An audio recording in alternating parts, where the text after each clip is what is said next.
The Velar. I don't have a good British accent. The Range Rover Velar. Velar. Yes. Oh, Velar. Oh, stop. It's so contrived. Stop. Always it's the thought it had. Velar. Anyway.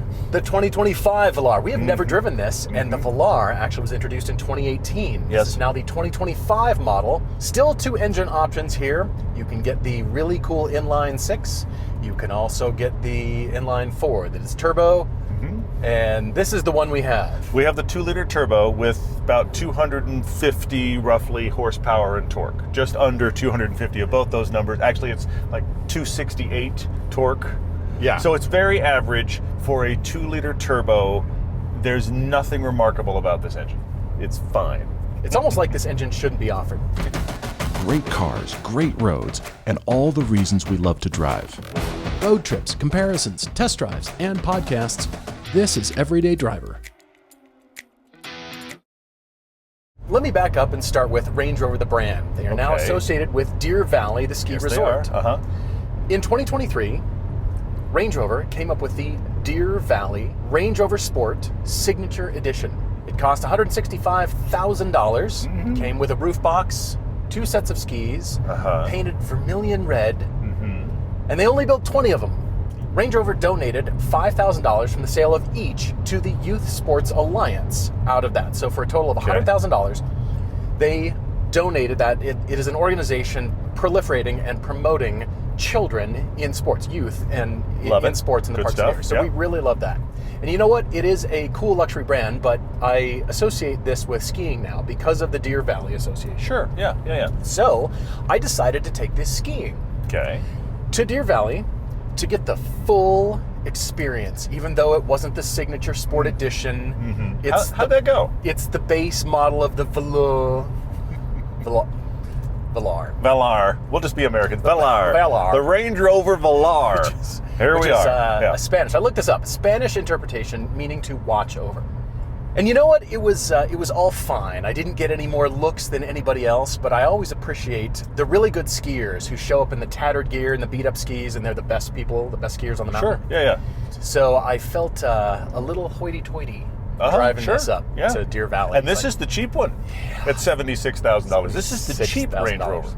As I'm driving around, I feel like I'm connected to the Deer Valley experience. I'm connected to the... Sure you are. I'm totally connected.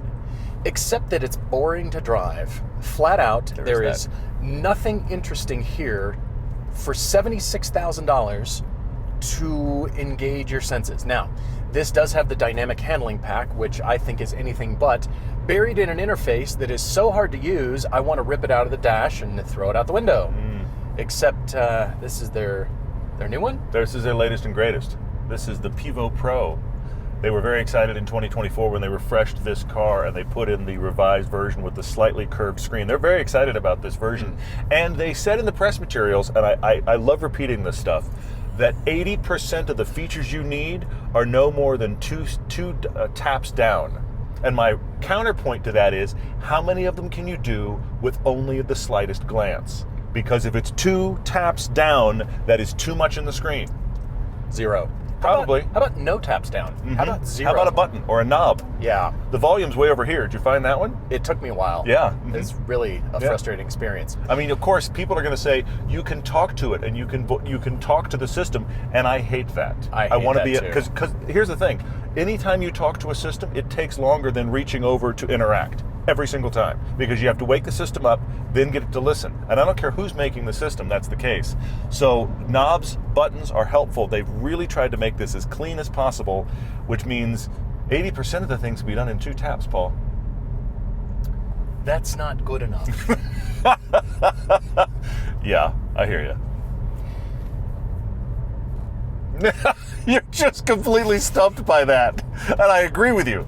I'm stumped by a lot of things because as a nice car, people will get in and say, ooh, Range Rover, it's a nice, it's a clean interior, clean interface, everything is clean and beautiful and looks elegant and beautiful, and you know what? That's the experience that I think most people are paying for. And it's almost like they don't know that other better driving SUVs exist. When it's in dynamic mode, sure, this little SUV actually kind of hangs onto corners. Sure, yeah. It's pretty impressive, but the steering feel is uninteresting. So at that speed, when you're dynamically going through a corner, shouldn't you dynamically feel something interesting involving as part of the driving experience too? They give us metal shift paddles. And the transmission wants to do its thing, wants to shift. It's like it's being held back, even at a high price level.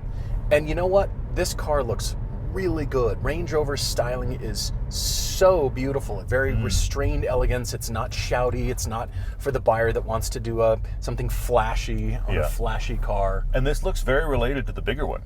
The Big It does. Brother. It looks very related. The family resemblance through their entire product lineup is excellent. It's very good. So you look around the car, and it's slab sides, and this sits real low, and it's still that Range Rover look. So it's the body side. It's the entire lower portion of the car, and then the greenhouse. Every Range Rover has that look. Right. So you You're gaze That's down good. the shoulder, and you look around the car, and you find details. The signature look for the lighting, the grille shapes are very nice. Everywhere you see those shapes, they all relate. It's very thoughtful, very careful. Although I do not know what this black piece on the side of the door does. I don't know what that does. It's an accent piece, It's Paul. a shape. It's an accent piece. And there's a shape on the hood that says Range Rover, and I also don't know what that does. Doesn't matter. It's an accent piece. It's like jewelry for the car. But for $76,000, you look at that shape, and it doesn't line up. And the door panels are not aligned. It's not a good look. Fair. Okay, let's keep looking around. Look at the back, the taillights. Really, everything is so very nicely done. And then, as you said, when you hop inside, the designers clearly were in charge because it's a clean IP. Everything is buried in the interface, and that's the problem. Everything is buried in the interface. But they definitely took a page out of Tesla's thinking that, minimalist is luxury, which I don't agree with, but they definitely wanted to go as minimal as possible. This is super clean in here, and at first glance you just think, oh, that's just very nicely refined. You like talking about how exterior and interior go together. The exterior is minimalist as well. They're both very refined. They're very selective shapes, and that's good. The problem is you're fighting with this screen because it is everything all the time, and that's annoying. Speaking of annoying, this has Bluetooth, Apple CarPlay, and it connects upon startup, and then it disappears. It disconnects, and I can never get it back for the remainder of my drive. It does drop easily. Now, I will admit, we have a lot of issues in our area, and I don't know what it is, where wireless Apple CarPlay drops on lots of press cars. That is a common thing. Fair. However, this is plagued with it. More so on here, Yes, I've noticed. absolutely. It just drops. Yes. It just goes away, and then suddenly it resets your, okay, where are things? And things are too buried. They're deep in here. I shouldn't have to open the volume setting. Which volume setting would you like? Oh, well, you would like that one. Select that one. Close the volume setting panel. God, my eyes have been away off the road. Head-up display is part of everything you get here, and you know what? It's a nice place to be. It's almost as if the Range Rover driver doesn't know that other better vehicles exist. Driving, interface, operation, it's nice, but they've distanced themselves from what good cars are, from what good thinking is. It's different thinking, but I don't know that it's successful here. Well, I think they succeed in the big boy, the big Range Rover. I think they succeed. And I feel like, to your point, this was maybe made in a vacuum where you have captured that buyer and they want to buy a smaller version of that, and so this exists. And they're not looking outside of the Range Rover portfolio. We've had this discussion about lots of brands where people they only buy that brand. And if you are looking that way, there are certain cars in almost every manufacturer where you'll buy it because you're only looking at that brand. I think this definitely exists in that place. You must drive. I'm excited to ride. I've not ridden there yet. Okay. Because I want the You want rest the full of the experience. Here we go. I've had this experience. All right, I have things to say while I drive, so let's do it. Okay.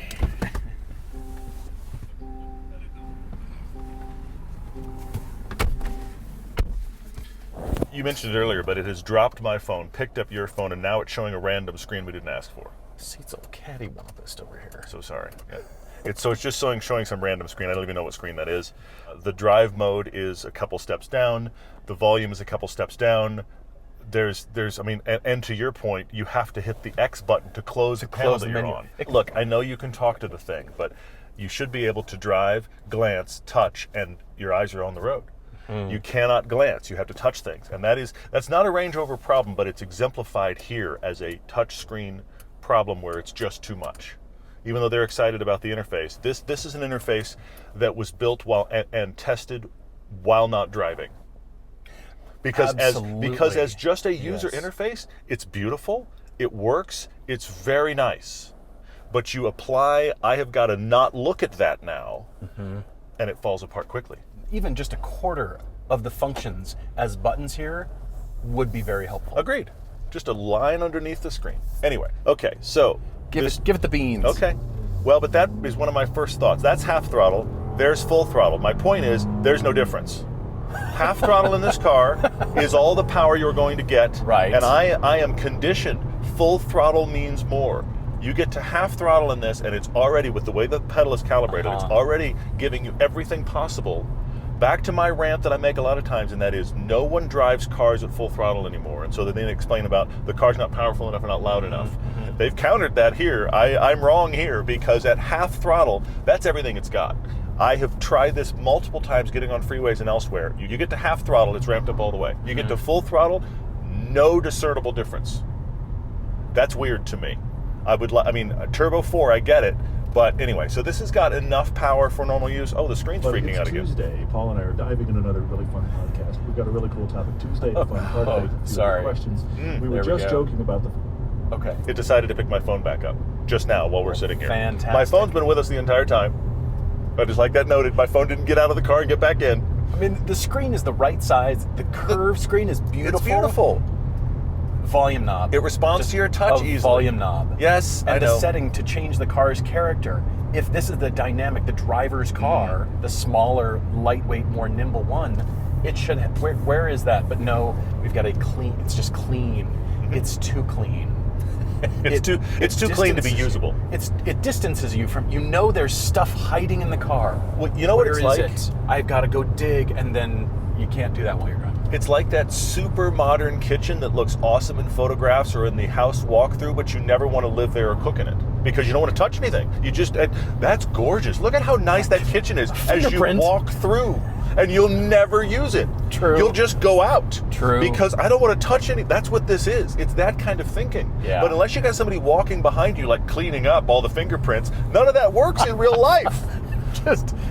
And I'm in dynamic mode right now, and one of the first things I want to say is about the handling, and then I want to try to place this in the market, because that's a whole other problem. Handling-wise, I was very struck by something, because this is Range Rover. This is the four-wheel drive, all-wheel drive company, okay? Yeah. If you're thinking Range Rover, Land Rover, we could take this anywhere. Now, technically, you can get it with more power, suspension lift. Yes. You've got off-road modes. I get that, but this drives like it's front-wheel drive only. The interaction with the steering wheel is not an all-wheel drive vehicle. Good all-wheel drive vehicles, you don't know where the power is coming from. It's just kind of this thrust at all times. Moves Good rear-wheel drive vehicles can actually have some steering feel or feel like, okay, I've got some body dynamics to control. This feels front-wheel drive. And when you put power to it in a corner, it feels exactly like every front-wheel drive I've driven. That's a problem. Especially for a car that has a dynamic mode from the all-wheel drive, four-wheel drive company. It should not ever feel front-wheel drive, and it does. Look, you may think that this review is just about finding the things we don't like. Range Rover is a cool brand. If you're shopping for Range Rover, especially Velars, go to autotempest.com/everyday. They have all the used cars, they have all the new dealer inventory, but you can also find other SUVs on there too. The Range Rover buyer, you might say, is not looking for dynamic handling. Maybe and just simply a nice place to be. Yeah. But there's a lot of cars that do that also have other features and better driving, and they're just more fun to drive. Thank you. You've walked me right to my other kind of landing problem with this. I started thinking about this in relation to the market, because the place to put this is Range Rover's Porsche Macan. Okay? Yes, it's the little version of the SUV you know. It's that. Okay? Put it another way, it's their hot hatch.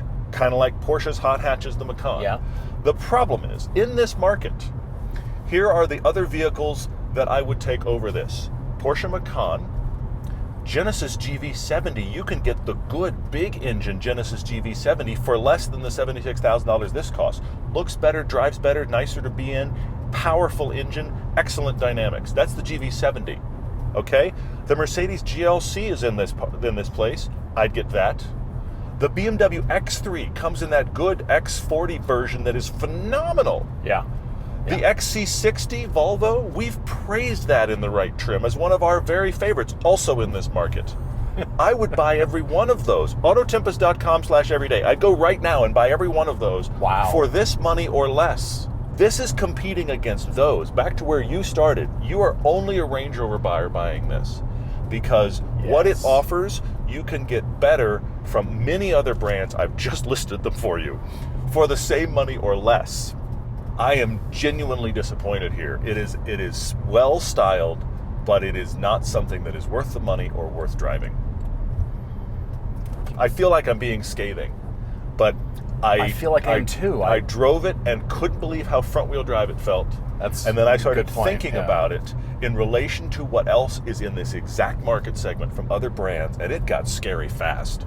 If Range Rover wants to set themselves apart and truly be that, it needs to be what the discovery of Volvo is to that same market. Volvo is suddenly great to drive, great seats. We love Volvos, and customers love them too. But if Range Rover truly is going to be that set apart kind of brand, all of these things need to be addressed and changed for future versions. Yeah, otherwise go get any of those. I wouldn't buy this. And the interface in all of them is easier to work with while driving. Again, the interface here is very nice when you're sitting still, but I don't want to use it while I'm driving. Every now and then it happens where we're just like, what happened here? And I'm sorry to say it. I'm sorry to say it. Yeah, I wish this were better. I like the big Range Rover.